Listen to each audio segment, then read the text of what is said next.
Hello everyone, I hope आप लोग बहुत बढ़िया हैं, बहुत मज़े में हैं एंड उम्मीद करता हूँ आप लोगों ने भी आज का जो बजट है उसको गो थ्रू किया होगा। आज ये 1 फरवरी है और हर फरवरी को हमारा जो अपकमिंग फाइनेंशियल ईयर है उसके लिए गवर्नमेंट जो है वो बजट लेके आती है and this was the consecutive 8th budget by Nirmala Sitharaman and usually उनको बड़ा क्रिटिसाइज़ किया जाता है that she is inconsiderate towards the demands of the middle class Indian people. But आज ये बात नहीं कही जा सकती। Everywhere she is making the headlines एंड क्या उन्होंने टैक्स ब्रेक निकाला है जी। 7 लाख तक की इनकम पे कोई रिबेट टैक्स नहीं होता था, फुल बेनिफिट रिबेट के थ्रू मिल जाता था। 7 लाख को कोई 1 या 2 या 3 या 4 नहीं, सीधा 5 लाख से बढ़ाया गया है और कहा गया है कि 12 लाख तक की इनकम पे किसी भी तरह का कोई टैक्स आपका नहीं लगेगा। 12 लाख तक की इनकम पे जो भी आपका टैक्स बन रहा है, वो सारा का सारा रिबेट की तरह अलाउ कर दिया जाएगा।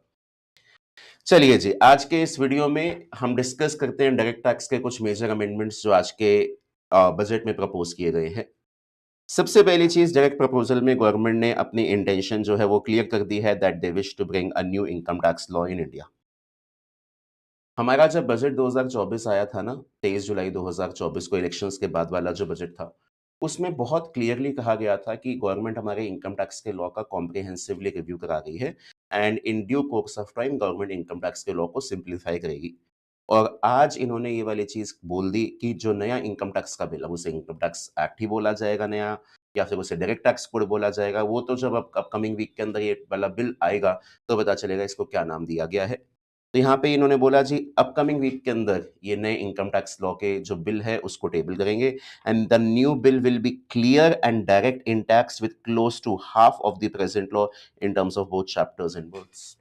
This is a very significant change and academic level पे ये जो चेंज है वो स्टूडेंट्स को बड़ा वेलकमिंग लगना चाहिए, बिकॉज ये जो चेंज है वो आपके डायरेक्ट टैक्सेस का सिलेबस जो बहुत वास्ट होता है उसको कम भी करता है। अब ये नया बिल जो है वो लागू कब से होगा, इसके टाइमलाइंस भी बिल के अंदर ही बताने की कोशिश की जाएगी। और ये जो बिल है वो अभी आपके डायरेक्ट फाइनेंशियल ईयर 25-26 से लागू नहीं होता। देखिए, मेरे पास अभी चल रहा है इनकम टैक्स एक्ट 1961 और income tax act 1961 plus budget 2025 के चेंजेस, ये दोनों चीजें मिला के हमारा जो लॉ है वो लॉ आता है financial year 25-26 onwards. Income tax act 1961 और बजट 2025 के चेंजेस फाइनेंशियल ईयर 25-26 ऑन के लिए हमारे लिए एप्लीकेबल रहते हैं। अब ये नया इनकम टैक्स का बिल जो है वो इमीडिएटली इंप्लीमेंट हो ही नहीं सकता, बिकॉज़ ये लॉ तो अभी ड्राफ्ट स्टेज में है। अभी तो बिल है, लोकसभा में इसके ऊपर डिस्कशन होगी, फिर राज्यसभा में डिस्कशन होगी। जिस फॉर्म में ये बिल प्रेज़ेंट किया जाता है, क्या उसी फॉर्म में ये पास हो भी पाएगा या नहीं हो पाएगा? इसमें क्या डिबेट्स होते हैं? क्या गवर्नमेंट को बाद में चेंजेस करने रहते हैं? कब इसकी इम्प्लीमेंटेशन की टाइमलाइन रहेगी? वो सब देखना रहेगा। ये उम्मीद करते हुए कि मानिए अगले 2, 3, 4, 5 महीने के अंदर ये हमारा जो बिल है वो पार्लियामेंट से पास हो जाता है, प्रेज़िडेंट से टप्पा लग के एक्ट बन जाता है। तब भी अर्लीएस्ट फाइनेंशियल ईयर जब ये लागू हो सकता है दैट इज़ फाइनेंशियल ईयर 26-27, उससे पहले ये लागू हो ही नहीं पाएगा। और 26-27 में भी लागू होने के लिए ये जो बिल है वो काफ़ी स्पीडीली मैनर में हर लेवल पे पास होना चाहिए। हो पाता है, नहीं हो पाता है, that only time will tell. तो इस नए बिल में क्या है, क्या नहीं है, इस चीज़ को लेके सबको बहुत क्यूरियोसिटी है और आई गेस 1 हफ्ते का हमें और वेट करना पड़ेगा, उससे हमें काफ़ी आइडिया लगेगा ये जो नया बिल है, इसके अंदर गवर्नमेंट एग्ज़ैक्टली क्या लेके आना चाह रही है। चलिए जी, आगे बढ़ते हैं। आज टीडीएस के रेट्स के साथ टीडीएस की थ्रेशोल्ड के साथ काफ़ी सारी चीज़ें बदली गई। इनके ऊपर भी मैं आऊँगा, लेकिन let us start with the headline news. जो हेडलाइन इन्होंने एंड तक डाली हुई रोकी हुई थी। इन्होंने बोला भी हम बताएँगे पर्सनल इनकम टैक्स रेट्स बाद में बताएँगे। So this is what we were waiting for. New tax regime, अगर मैं गवर्नमेंट के पब्लिकेशंस की बात करूं तो हमारे पास जो गवर्नमेंट है उन्होंने क्या किया था, उन्होंने 2023 के अंदर ये जो टैक्स regime पहले इंट्रोड्यूस की हुई थी, 2020 में इंट्रोड्यूस की हुई थी न्यू टैक्स regime, 2023 में इसे डिफॉल्ट बना दिया था और इसमें काफी सिग्निफिकेंट चेंजेस इंट्रोड्यूस किए थे। 2024 के बजट में इसको थोड़ा सा और बेटर करने की कोशिश की थी और आज तो जी कमाल ही हो गया। यहाँ पे इन्होंने 4-4 लाख के इंटरवल्स पे ये नए स्लैब इंट्रोड्यूस किए हैं and now I will be covered in 30% tax rate when my total income exceeds rupees 24 lakh, which is actually a very substantial benefit. ये चीज याद रखिएगा, ये सारी कहानी न्यू टैक्स regime के लिए है। So people who are still thinking of old tax regime, जी वहां पे हमारे लिए कोई बदलाव नहीं है। जैसे ओल्ड टैक्स regime काफी टाइम से स्टेबल चलती जा रही है, वही चलती रहेगी। गवर्नमेंट का फोकस नई टैक्स regime पे ही है और रिपोर्ट्स ये कहते हैं कि जो नया डायरेक्ट टैक्स बिल भी है या इनकम टैक्स बिल भी है, उसके अंदर government will go ahead with new tax regime, only a simpler regime with lower exemptions, lower deductions and lower tax rates. तो ये जो टैक्स स्ट्रक्चर है, ये टैक्स स्ट्रक्चर बहुत ज़्यादा बेनिफिशियल है इंडियन मिडिल क्लास के लिए। हम ये तो स्लैब्स देख ही रहे हैं, पैरेलली इसके अलावा एक और कहानी आ रही है कि 12 लाख तक की इनकम पे आपको कोई भी टैक्स पे करने की जरूरत नहीं होगी। To tax payers up to rupees 12 lakh of normal income, tax rebate is being provided in addition to the benefit due to slab rate reduction in such a manner that there is no tax payable by them. आप एक चीज देखिएगा, अगर मैं existing rates की बात करूं, इनकी नहीं, जो भी एग्जिस्टिंग थी, जो फाइनेंशियल ईयर 24-25 के लिए लागू थी, उसमें हो क्या रहा था, उसमें स्टार्टिंग के 3 लाख पे कोई भी टैक्स नहीं था। अगले 4 लाख पे 5% के हिसाब से टैक्स 20,000 रुपीज था। अगले 3 लाख पे 10% के हिसाब से 30,000 रुपए था। इसके बाद नेक्स्ट 2 लाख्स पे ये हमारे पास जो आ रहा था वो 15% के हिसाब से 30,000 था। तो कुल मिला के न्यू टैक्स regime में मेरे को 12 लाख तक की इनकम पे 80,000 का टैक्स पे करना पड़ता था and I was eligible for rebate अगर मेरी टोटल इनकम 5-7 लाख या इससे कम होती थी। तो सबसे पहले तो गवर्नमेंट ने स्लैब्स को इंक्रीज किया, एक यूनिफॉर्म 4-4 लाख का इन्होंने स्लैब फिक्स किया और ग्रेजुअली 5 से 10, 10 से 15, 15 से 20, 20 से 25, 25 से 30 उस पे पहुंचे। फिर इन्होंने एक चीज और कही कि अगर आपकी 12 लाख तक की नॉर्मल इनकम है तो इस पे आपको कंप्लीट टैक्स रिबेट मिल जाएगा। तो आप यहाँ पे देखिए लिखा भी है, a tax payer in the new regime with an income of rupees 12 lakh will get benefit of rupees 80,000 in tax which is 100% of tax payable as per existing rates. ये जो है 80,000 रुपीज का टैक्स जो मेरा बन रहा था 12 लाख तक के इनकम पे under the new regime for financial 24-25, वो निल हो जाएगा going forward. Really welcoming benefit. ये देखिए, आप ये मानिए कि मोटा मोटा कोई पर्सन है जो सैलरी की जॉब कर रहा है, सैलरी की इनकम कमा रहा है या भी उसकी खुद की इनकम आना स्टार्ट हुई है, 12 लाख तक की मतलब एनुअल बेसिस पे, मंथली बेसिस पे वो 1 लाख तक की भी कमाई करेगा ना तो उस पे उसे कोई टैक्स नहीं देना पड़ेगा। And this is the need of the hour, because considering जो हमारा इन्फ्लेशन रेट है, जिस तरह से चीजें बढ़ रही हैं आगे, जहां पे आज के डेट में 500, 1000, 2000, 5000 रुपए की वैल्यू कुछ खास रह ही नहीं पाती है, तो उस सिचुएशन के अंदर इतना बड़ा बेनिफिट दिया जाना, बिल्कुल it was the need of the hour. But यहाँ पे एक इंपॉर्टेंट चीज है, जब ये रिबेट की बात आती है ना, तो इन्होंने क्लैरिफाई कर दिया कि रिबेट जो है ना वो आप तभी ले पाएंगे जब आपकी नॉर्मल इनकम है, other than special rate income such as capital gain. जैसे मेरे लॉन्ग टर्म कैपिटल गेन आते हैं 112 वाले, 112A वाले, या शॉर्ट टर्म कैपिटल गेन आते हैं 111A वाले, इनके लिए इन्होंने स्पेसिफिकली बोल दिया कि जो इनकम हम फ्लैट रेट पे टैक्स करते हैं ना उसके अगेंस्ट आप ये रिबेट का बेनिफिट मत लीजिएगा, लेकिन आपको रिबेट का बेनिफिट मिल जाएगा on your normal income, salary income, house property income, PGBP income. So ये पॉइंट देखना रहेगा। पहले एज सच कोई रिस्ट्रिक्शन नहीं थी, सिर्फ एलटीसीजी 112A पे जो मेरा टैक्स आता था उसके अगेंस्ट रिबेट का बेनिफिट नहीं मिलता था। बट अब यहाँ पे रिबेट का बेनिफिट आपको बाकी 112 और 111A पे मिलता था, बट वो अब आगे शायद ना मिले, ये चीज इन्होंने इस तरह से बोली है। तो यहाँ पे एक सिंपल सी बात देखिए कि ये एक बहुत सिस्टमैटिक रेट है और जिस तरह से इनकम के लेवल्स बढ़े हैं in the past few years, उस तरह से टैक्स रेट्स अगर इंट्रोड्यूस किए जाते हैं, it is a very welcoming step for the tax payers. तो पर्सनल इनकम टैक्स आज की हाईलाइट यही है, पर्सनल इनकम टैक्स रेजिम में 12 लाख तक की इनकम पे कोई भी टैक्स नहीं है। तो जी 2 मेजर टेकअवेज तो आज के बजट से ये थे कि एक नया डायरेक्ट टैक्स बिल जो है वो टेबल किया जाएगा। क्या होता है, will see in due course of time. Personal income taxation regime आपके सामने है। फिर इसके बाद इन्होंने इसमें और क्या-क्या चीज़ें इंट्रोड्यूस की। तो सबसे पहले इन्होंने आज के केस में, आज इसमें इन्होंने टीडीएस और टीसीएस के रिस्पेक्ट्स में काफ़ी सारे चेंजेस इंट्रोड्यूस किए। टीडीएस के बहुत सारे सेक्शंस में रेट कहीं पे चेंज नहीं है, बट थ्रेशोल्ड लिमिट को बहुत जगह पे बढ़ाया गया है। कुछ जगह पे छोटा-छोटा अमाउंट बढ़ाया गया है, कुछ जगह पे बहुत बड़ा अमाउंट बढ़ाया गया है। इसके रिस्पेक्ट में मैं बात करूँ तो अगर मेमोरेंडम हम देखें, यहाँ पे गवर्नमेंट ने क्लियरली लिखा हुआ है कि वो क्या-क्या थ्रेशोल्ड्स बढ़ा रही हैं। जैसे इंटरेस्ट ऑन सिक्योरिटीज पे गवर्नमेंट थ्रेशोल्ड 10,000 करने वाली है। अगर हम बात करते हैं सेक्शन 194 है interest other than interest on securities, तो वहाँ पे बेटा मेरे पास 3 अलग-अलग काइंड ऑफ थ्रेशोल्ड्स आते हैं। एक आता है 5,000 आता है, एक मेरे पास 40,000 आता है, एक मेरे पास 50,000 आता है।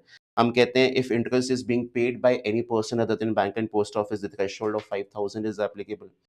where the interest is being paid by a bank or post office to a senior citizen, 50,000 threshold is there. Where interest is paid by a bank or a post office to any person other than a senior citizen, तो वहां पे 40,000 का threshold is applicable. तो इस 50,000 की limit को 1 लाख बढ़ाया गया है, डबल कर दिया गया है. 40,000 की लिमिट को 50,000 कर दिया गया है और 5,000 की लिमिट को 10,000 कर दिया गया है. अपार्ट फ्रॉम दैट, अगर मैं बात करूं section 194 dividend for an individual share holder, वहां पे थ्रेशोल्ड 5,000 था, उसे 10,000 कर दिया गया है. म्यूचुअल फंड से आने वाली कमाई के ऊपर पहले मेरा थ्रेशोल्ड 5,000 था 194 के में, उसे 10,000 कर दिया गया है. इसके बाद section 194 B and 194 double B जो है, जो कैजुअल इनकम के लिए, वहां पे 10,000 की जो थ्रेशोल्ड है वो पूरे मतलब एग्रीगेट ट्रांजैक्शंस के लिए है, उसे इंडिविजुअल ट्रांजैक्शंस में किया गया है. कि पहले मानो एक ही व्यक्ति मेरे को दो तरह की कैजुअल इनकम देगा था, एक 8,000 की, एक 7,000 की. तो पूरे साल का एग्रीगेट देखते थे कि one payer is paying aggregately casual income of more than 10,000, तो टीडीएस काट दीजिए. अब 10,000 जो वो आपको हर ट्रांजैक्शन के लिए देखना रहेगा. इसके बाद जो कमीशन के मेरे पास 3 सेक्शन होते हैं, 194 D, G and H. Insurance commission, commission on sale of lottery tickets, general commission या ब्रोकरेज. वहां पे मेरे पास 15,000 का जो थ्रेशोल्ड है, उस थ्रेशोल्ड को 20,000 पे कर दिया गया है हर जगह. ये बहुत सिग्निफिकेंट चेंज है. रेंटल्स 194 आई में टीडीएस जो है वो 20,000 पर मंथ, मतलब पूरे साल के 2,40,000 के से ऊपर के रेंट पे टीडीएस हमारा कटना स्टार्ट हो जाता था. मोमेंट आ रेंट एक्सीड्स रुपीज 2,40,000, तो टीडीएस बनना स्टार्ट हो जाता था on the entire rent amount. मैंने 20,000 कैसे बोला है? 2,40,000 इज द एनुअल लिमिट. तो मानो मैंने किसी को मंथली बेसिस पे 20,000 से ऊपर पे प्रॉपर्टी किराए पे दे रखी है, तो एनुअली मेरा रेंट जो है वो 240 से ज्यादा हो जाता है. जब एनुअली मेरा रेंट 2,40,000 से ज्यादा हो जाता था, तो 10% का टीडीएस हमारा सेक्शन 194 आई में बनने लग जाता था. यहाँ पे इन्होंने मंथली बेसिस पे इसको डिफाइन कर दिया 50,000. They have defined it on monthly basis, and जो लिमिट इन्होंने रखी है वो रखी है 50,000 रुपीज की. तो एनुअल बेसिस पे बात करें तो यहाँ पे 6 लाख की लिमिट है. यही बात बजट स्पीच के अंदर बोली भी गई थी. Similarly the annual limit of rupees 2.4 lakh for TDS on rent is being increased to 6 lakh. तो मंथली बेसिस पे 50,000 आ जाएगा. अपार्ट फ्रॉम दैट, हमारा फॉरेन रेमिटेंस पे जो टीसीएस का लॉ होता था, वहां पे थ्रेशोल्ड 7 लाख थी. इस 7 लाख तक के रेमिटेंसेस पे कोई भी टीसीएस नहीं होता था. 7 लाख से ऊपर के रेमिटेंस पे टीसीएस का लॉ लगना स्टार्ट होता था. वो 7 लाख को कर दिया था 10 लाख. अब अगर मैं आपसे बात करूं, यहाँ पे हमारा जो सेक्शन आता है ना, वो आता है सेक्शन 206C1G फॉरेन रेमिटेंसेस पे.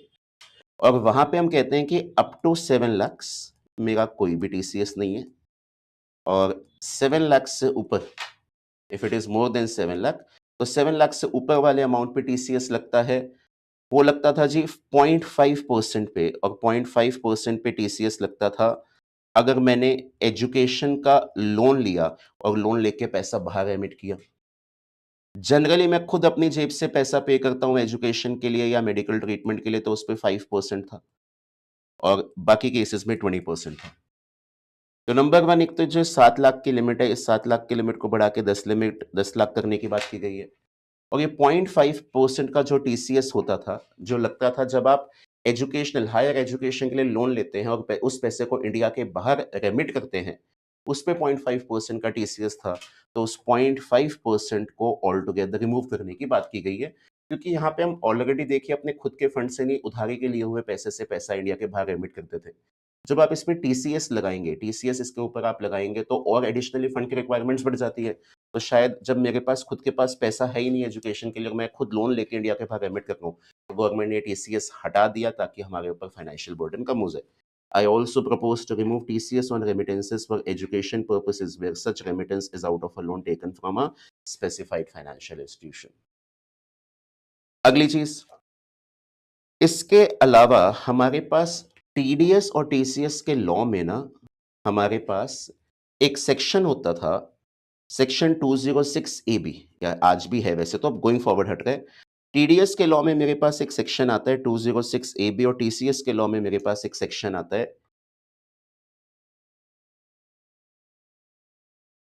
206CCA. ये दोनों सेक्शन कहते हैं जी हायर टीडीएस या हायर टीसीएस. अगर जो आपका पर्सन है जिसको आप ये पैसा दे रहे हो, जिससे पैसा ले रहे हो, वो अपनी आईटीआर फर्निश नहीं करता। हायर टीडीएस या TCS for non filers of ITR, जो अपनी आईटीआर टाइम पे सबमिट नहीं करते हैं, उन सेक्शंस को ऑल टुगेदर रिमूव करने की बात की है। और एक और चीज, both TCS and TCS are being applied on any transaction relating to sale of goods to prevent such compliance difficulties I propose to omit the TCS. ये क्या लाइन है? ये जो मैंने आपको 206 एबी और सीसीए वाली बात बोली, ये यहां से आ गई अगली लाइन से। I also propose that the provisions of higher TDS deduction will now apply only non-PAN cases. हमारे पास कहते हैं कि हायर टीडीएस है या हायर टीसीएस है, जब पे अपना पैन नहीं देता है या फिर सामने वाला पर्सन अपनी आईटीआर नहीं भरता, तो वो आईटीआर वाले पॉइंट्स 206 एबी या सीसीए वाले हट चुके हैं। अगर आपने टीडीएस को डिटेल में कभी पढ़ा होगा तो उसके अंदर ये सारी चीजें आती है। यहाँ पे टीडीएस और टीसीएस के रिस्पेक्ट में एक और जो बात बोली गई है कि 50 लाख से ऊपर की जो गुड्स की सेल की ट्रांजैक्शन होती है ना, उनमें टीडीएस बनता है सेक्शन 194 क्यू में और टीसीएस बनता है हमारा सेक्शन 206C1H में। ये 2 चीज़ें बनती हैं। अब हमारा 206C1H जो है ना, इससे डिलीट किया जा रहा है, इट विल बी डिलीटेड। ये 50 लाख से ऊपर की सेल के ऊपर सेलर को कोई 0.1% का टीसीएस कलेक्ट नहीं करना है। बायर के लिए टीडीएस का लॉ है, लेकिन सेलर के लिए टीसीएस का लॉ नहीं है। ये थोड़े से टीडीएस और टीसीएस की बहुत टेक्निकलिटीज होती है, जिनके बारे में हमें तरीके से आइडिया तभी लगता है जब हम टीडीएस या टीसीएस के लॉ को डिटेल में पढ़ते हैं। सो फॉर समबडी जिन्होंने ये वाली चीजें डिटेल में पढ़ी होगी, आई थिंक आप इनसे कोरिलेट कर पा रहे होंगे। अपार्ट फ्रॉम दैट, इन्होंने यहां पे एक चेंज इंट्रोड्यूस किया और वो चेंज इंट्रोड्यूस किया है अपडेटेड रिटर्न के रिस्पेक्ट में। ये रिटर्न अपडेट जो की जाएगी, उस रिटर्न अपडेटेड रिटर्न के लिए इन्होंने टाइम लिमिट बढ़ाई है। Para 141, The government under the leadership of Prime Minister Modi believes in Sabka Saath, Sabka Vikas, Sabka Vishwas and Sabka Prayas. In line with this, we brought in updated return facility in 2022 for voluntary compliance by taxpayers who had omitted to report their correct income. Our trust in taxpayers was proved right. Nearly 90 lakh taxpayers voluntarily updated their incomes by paying additional tax. Taking this trust further, I now propose to extend the time limit to file updated return for any assessment year from the current limit of 2 years to 4 years. यहाँ पे बात की जा रही है section 139(8A of the income tax act, जो कहते हैं जी आप आईटीआर को अपडेट कर सकते हैं up to 2 years from assessment year. Assessment year के एंड से अगले 2 साल तक आप अपनी आईटीआर को अपडेट कर सकते हैं। लेट अस सपोज आपका असेसमेंट ईयर खत्म हो रहा है 31 मार्च, मानो 31 मार्च 2026 को, तो ये 2 साल का टाइम पीरियड था, इसको ओवरऑल कर दिया गया 4 साल के टाइम पीरियड तक। प्लस पैरेलली यहाँ पे जो ये एडिशनल टैक्स जाता था, इस एडिशनल टैक्स के रिस्पेक्ट में भी चेंजेस हैं, बट वो चेंजेस बजट स्पीच में नहीं है, वो चेंजेस हमारे फाइनेंस बिल के अंदर इन्होंने बताए हुए हैं। हमारा जो अपडेटेड रिटर्न का लॉ है ना, वो अपडेटेड रिटर्न का लॉ मांगता है एडिशनल टैक्स। वो हमसे एडिशनल टैक्स मांगता है अगर हम आईटीआर को अपडेट करते हैं सेक्शन 139(8A के हिसाब से, और इसके कॉरेस्पॉन्डिंगली जो एडिशनल टैक्स की डिमांड आती है, वो एडिशनल टैक्स की डिमांड आती है सेक्शन 140B से। उसके अंदर 2 नई रेट्स इंट्रोड्यूस की गई हैं। एक आई थिंक 60% की रेट है और एक 70% की रेट है। Let me just extract the document है, ये रहा। देखिए, लेट अस सपोज मेरा फाइनेंशियल ईयर है या प्रीवियस ईयर है 24-25, इसका कॉरेस्पॉन्डिंग असेसमेंट ईयर है 25-26। यहाँ पे मेरी फाइनेंशियल ईयर 24-25 की लास्ट डेट क्या रहती है आईटीआर सबमिट करने की या बिलेटेड आईटीआर भरने की या रिवाइज आईटीआर भरने की? वो मेरे पास होगी 31 दिसंबर 2025 और आपका असेसमेंट ईयर क्लोज होगा 31 मार्च 2026 को। तो यहाँ से अगले 2 साल देखे जाते हैं। 2 साल, एक आएगा 31 मार्च 2027 और एक आएगा 31 मार्च 2028। तो हम कहते हैं जी, जो आपकी ये 31 दिसंबर वाली डेट है, इसके बाद लेकिन असेसमेंट ईयर खत्म होने के अगले 1 साल के अंदर-अंदर अगर आप अपनी आईटीआर को अपडेट करते हो, तो आपको एडिशनल टैक्स देना पड़ेगा एट द रेट ऑफ 25%। और असेसमेंट ईयर खत्म होने के 1 साल बाद लेकिन अगले 2 साल मतलब उसके अगले अगले 1 साल after 1 years but up to 2 years अगर आप अपनी आईटीआर को अपडेट करते हैं तो वहाँ पे मेरे पास एडिशनल टैक्स बैठता है 50%। अब यहाँ पे गवर्नमेंट कह रही है जी टोटल में असेसमेंट ईयर खत्म होने से आप अगले कुल मिला के 4 साल तक कहानी लेके जा सकते हैं। और इसमें भी 2 साल के बाद बट 3rd ईयर तक आपका एडिशनल टैक्स 60% है और 4th ईयर में अगर आप काम करते हैं तो एडिशनल टैक्स 70% है। 60% ऑफ ये देखिए in section 140B of the Income Tax Act in subsection 3 after clause to the following clauses shall be inserted, namely 60% of aggregate of tax and interest payable as determined in subsection 1 or subsection 2 as the case may be if such return is furnished after the expiry of 24 months from the end of the relevant assessment year but before completion of the period of 36 months from the end of the relevant assessment year. Assessment year खत्म होने के 2 साल बाद लेकिन 3 साल से पहले पहले अगर आप आईटीआर को अपडेट करते हैं तो एडिशनल टैक्स रेट नाउ 60% है। और इसी तरह से 4th ईयर में अगर आप अपडेशन कर रहे हैं तो आपका एडिशनल टैक्स जो है वो 70% है। तो अगर मैं फाइनेंस बिल को अगर मैं बजट स्पीच को देखूं, बजट स्पीच सिर्फ बढ़िया वाली बात की बात करें कि 2 साल का आपको एडिशनल टाइम पीरियड दिया गया है। उन 2 साल के एडिशनल टाइम पीरियड में जो एडिशनल कॉस्ट इन्वॉल्वड है उसके बारे में यहाँ जिक्र नहीं है। For that we need to refer the finance bill. इसके अलावा यहाँ पे जो मेन हमें चीजें दिख रही हैं, कुछ-कुछ इन्होंने बातें की हैं विद रिस्पेक्ट कि भई जो पुराने सेविंग स्कीम्स चलते हुए आ रहे थे, उन पे कोई इंटरेस्ट आज की डेट में नहीं है, तो वहाँ पे कोई और टैक्स फ्यूचर में नहीं बनेगा। मेन जो बातें हैं, अगर मैं आज के बजट से चीज़ें टेक अप करूँ, तो मेन बातें हैं कहीं न कहीं घूम फिर के बात वही आएगी personal income tax reforms with special focus on middle class. एक नया इनकम टैक्स लॉ जो है वो प्रपोज़ किया जा रहा है। वो कब से लागू होगा टाइम विल टेल। टीडीएस और टीसीएस के रेट्स के अंदर काफ़ी सारा चेंजेस हैं। कहीं न कहीं थ्रेशोल्ड्स को और बेटर किया जा रहा है, लोगों के हाथ में लिक्विडिटी और बेटर की जा रही है। और पैरेलली एक और चीज़, आज के बजट में गवर्नमेंट का बहुत क्लियर फोकस था क्लीन एनर्जी सेक्टर पे और रिन्यूएबल एनर्जी पे। इसी के रिस्पेक्ट में गवर्नमेंट ने कस्टम्स के लॉ में भी बहुत सारी एग्जेम्पशंस अलाउ की है कस्टम ड्यूटी से उन चीज़ों पे जो लिथियम आयरन बैटरीज जो यूज़ होंगी हमारे ईवी सेक्टर में वो या इलेक्ट्रॉनिक्स गुड्स के लिए जो चीज़ें इंपोर्ट होंगी, तो बहुत सारे चेंजेस उन्होंने वहाँ पे भी इंट्रोड्यूस किए हैं। आगे आने वाले दिनों के अंदर ये जो नया इनकम टैक्स बिल प्रपोज़ है, इसमें क्या चीज़ें हैं, क्या चीज़ें नहीं हैं, इनके ऊपर भी हम आपको अपडेट लाते रहेंगे। ये हमारा एक छोटा-सा वीडियो था जिसके अंदर हमने मेजर बातें डिस्कस करनी चाहिए थी कि बजट 2024 के थ्रू एग्ज़ैक्टली लॉ में क्या बदल अब 2025 के थ्रू एग्ज़ैक्टली गवर्नमेंट जो है वो क्या बदल रही है इनकम टैक्स के लॉ में। उम्मीद करते हैं आपको वीडियो बढ़िया लगा होगा। अगर बढ़िया लगा हो प्लीज़ कमेंट बॉक्स में बताइएगा कि आपके क्या इनपुट्स हैं आज के वीडियो को लेके और आज के बजट को लेके। खासकर आपको क्या लगता है कि आपके लिए जो बजट आज गवर्नमेंट लेके आई है, फाइनेंस मिनिस्टर लेके आई है, क्या ये आपके एक्सपेक्टेशंस पे खरा उतरा है, नहीं उतरा है? ठीक है जी, फिलहाल के लिए इतना ही। Bye bye, take care.